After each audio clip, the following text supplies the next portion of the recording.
તો નવું શૈક્ષણિક સત્ર શરૂ થતા જ અમદાવાદના વાલીઓ પર મોંઘવારીનો વધુ એક માર પડ્યો છે. અમદાવાદ સ્કૂલ વર્ધી એસોસિએશને ભાડામાં વધારો કર્યો અને ઓટો રિક્ષામાં પ્રતિ કિલોમીટર 100 રૂપિયાનો વધારો, સ્કૂલ વાનમાં પ્રતિ કિલોમીટર 200 રૂપિયાનો વધારો અને 1 કિલોમીટર માટે વાલીઓએ ઓટો રિક્ષાને હવે 850 રૂપિયા ચૂકવવા પડશે. વાન ચાલકને વાલીઓએ 1400 રૂપિયા ચૂકવવા પડશે. એક તરફ પેટ્રોલ ડીઝલ મોંઘા અને એ ઉપર વાલીઓ પર મોંઘવારીનો વધુ એક માર પડવા જઈ રહ્યો છે. તો સ્કૂલ વર્ધી એસોસિએશને ભાડામાં વધારો કર્યો છે અને કિલોમીટરે ભાડામાં વધારો કરી દેવામાં આવ્યો છે. તો હવે ઓટો રિક્ષા જો બાંધી હશે તો 850 રૂપિયા ચૂકવવા પડશે અને વાન ચાલક હશે તો વાલીઓએ હવે 1000 ઉપર રૂપિયા 1400 રૂપિયા એ દેવાના રહેશે.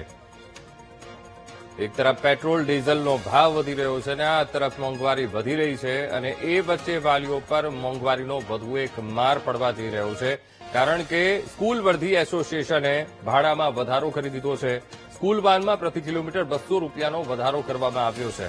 વાત મુદ્દે સંવાદદાતા શુભમ ફોનલાઈન પર જોડાઈ ગયા છે. શુભમ, એક તરફ મોંઘવારી કૂદકે ને ભૂસકે એ આગળ વધી રહી છે અને આ તરફ વાલીઓને વધુ એક મોંઘવારીનો માર. શુભમ, ચોક્કસ અંકુર, આજથી જ રાજ્યભરની શાળાઓનું વેકેશન, ઉનાળુ વેકેશન પૂર્ણ થયું છે અને હવે શાળાઓ શરૂ થઈ ચૂકી છે. પરંતુ શાળા શરૂ થતાની સાથે જ જે વાલીઓ છે તેમની ઉપર મોંઘવારીનો માર પડ્યો છે. કારણ કે સતત ગેસના ભાવમાં વધારો થતા સ્કૂલ વાન જે એસોસિએશન છે તેમના દ્વારા સ્કૂલ વાનના ભાડામાં વધારો કરવામાં આવ્યો છે. ઓટો રિક્ષામાં 100 રૂપિયા અને વાનની અંદર 200 રૂપિયા જેટલો ભાવ વધારો છે તે કરવામાં આવ્યો છે.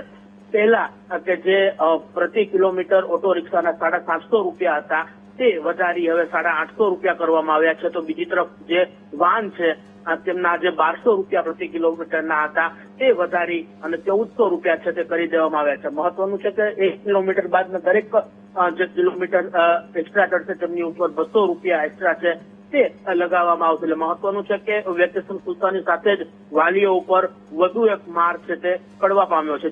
જી બિલકુલ શુભમ, સમગ્ર માહિતી સાથે જોડાવા બદલ આપનો આભાર.